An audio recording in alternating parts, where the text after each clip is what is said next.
വാഴക്കൊല, ഏത്തവാഴക്കൊല, സ്വർണ്ണമുഖി ഏത്തവാഴക്കൊലയാണ്. അതിൻ്റെ 3-4 പടലകൾ നമ്മൾ മുറിച്ചെടുത്തിരുന്നു. കഴിഞ്ഞ ദിവസം അത് ശരിക്ക് പഴുക്കാൻ നോക്കുന്നതിന് മുമ്പ് ഒടിഞ്ഞു പോയതാണ്. അപ്പോൾ നമ്മൾ അതിനെ വറക്കാനായിട്ട് തീരുമാനിക്കണം. ഇന്ന് അവനെ വാഴക്കൊല വെട്ടി അതിൻ്റെ കായ് ഇന്ന് വറുത്ത് ചിപ്സ് ആക്കുന്ന ഭാഗമാണ് കാണിക്കുന്നത്. ഉള്ള വീഡിയോ ആണ് ഇന്ന് എടുത്തത്. അപ്പോൾ എൻ്റെ വീഡിയോ സബ്സ്ക്രൈബ് ചെയ്തിട്ടില്ലെങ്കിൽ, ഇതിനു മുമ്പ് സബ്സ്ക്രൈബ് ചെയ്തിട്ടില്ലെങ്കിൽ സബ്സ്ക്രൈബ് ചെയ്യുക, കാണുക. ഒരുപാട് വീഡിയോസ് ഞാൻ ഇട്ടിട്ടുണ്ട്. എല്ലാവരും സബ്സ്ക്രൈബ് ചെയ്യുക, ലൈക്ക് ചെയ്യുക, ഷെയർ ചെയ്യുക, എല്ലാം ചെയ്യുക.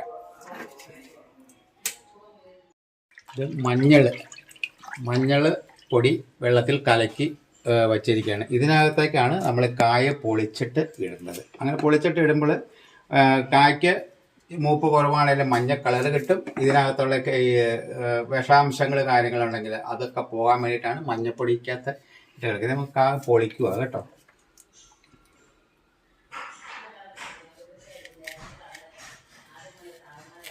പൊളിക്കുമ്പോൾ പൊട്ടുന്നുണ്ട്, തൊണ്ട് ഇട്ടക്കട്ടക്കാന്ന് പൊട്ടുന്നുണ്ട്. അപ്പം നല്ല വിളഞ്ഞതാണ്.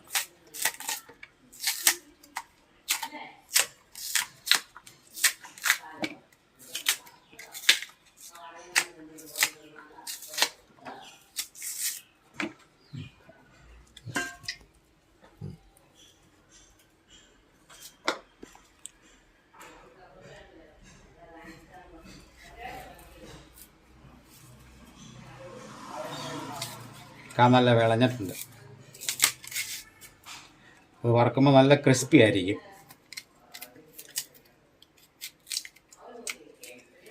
ഒരുപാട് കനത്തിൽ അരിയരുത്, കനം കുറച്ചാണ് നമ്മൾ എപ്പോഴും അരിയുമ്പോൾ അരിയാവുള്ളൂ. നമ്മൾ പിച്ചാത്തി വെച്ചാണ് അരിയണം. അപ്പോൾ കട്ടി കൂടാതെ നോക്കുക. കനം കൂടാതെ കഴിഞ്ഞാൽ, കനം കൂടിയാൽ ചവചവാന്നിരിക്കും, ഒരു ക്രിസ്പി ആയിരിക്കില്ല.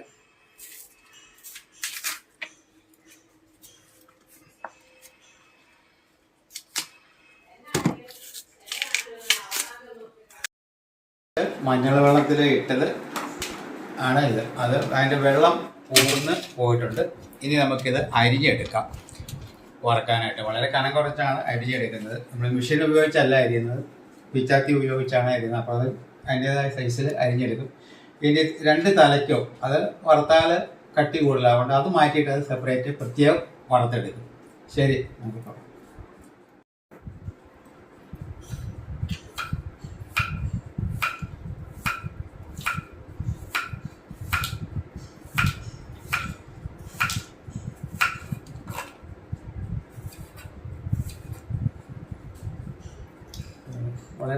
വളരെ നൈസായിട്ടാണ് അരിഞ്ഞെടുക്കാവുള്ളത്. അതിനാണ് വറുത്ത് കഴിയുമ്പോൾ ക്രിസ്പി ആവുന്നത്. അല്ലെങ്കിൽ ചതഞ്ഞിരിക്കും.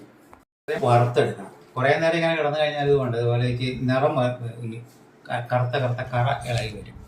അതുകൊണ്ട് ഇപ്പോൾ നമ്മൾ വറക്കാൻ പോകണം. ഇതതിൻ്റെ പൊടിയാണ്. തലയ്ക്കോ 2 ഭാഗം, കായയുടെ 2 ഭാഗവും മുറിച്ചെടുത്ത് സെപ്പറേറ്റ് വറുത്തെടുക്കുക.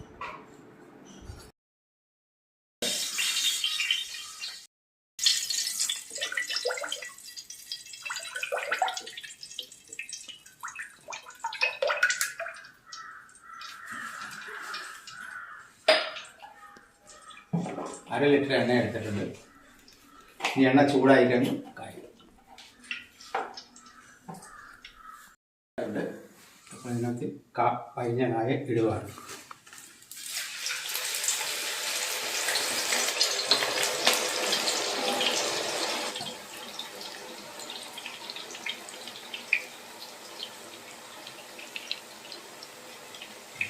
ഇനി ഒരു 2 മിനിറ്റ് നേരത്തേക്ക് ഇളക്കരുത്.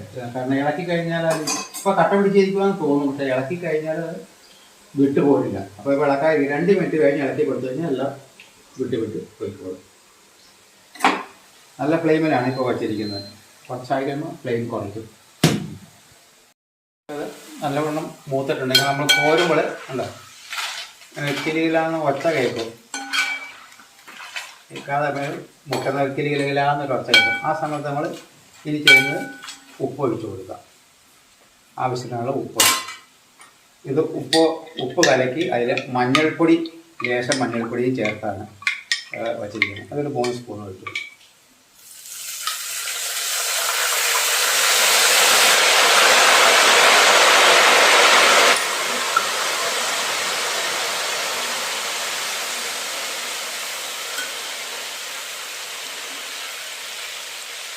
ഈ ഫ്ലെയിം കുറച്ച് കൊടുക്കാം.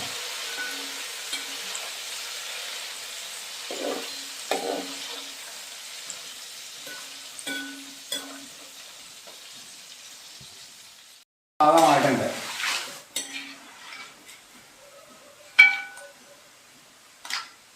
ഒരു ചിപ്പിനിലേക്ക് ഇട്ടാൽ അതിൽ എണ്ണ വാർന്ന് പോയിക്കോളും.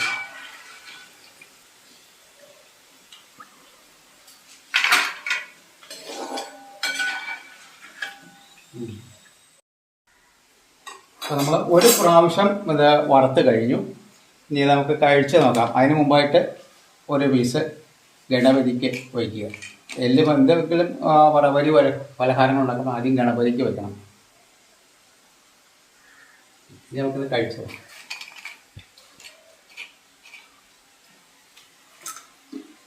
നല്ല ക്രിസ്പി ആയിട്ടുണ്ട്, നല്ല രുചിയാണ്.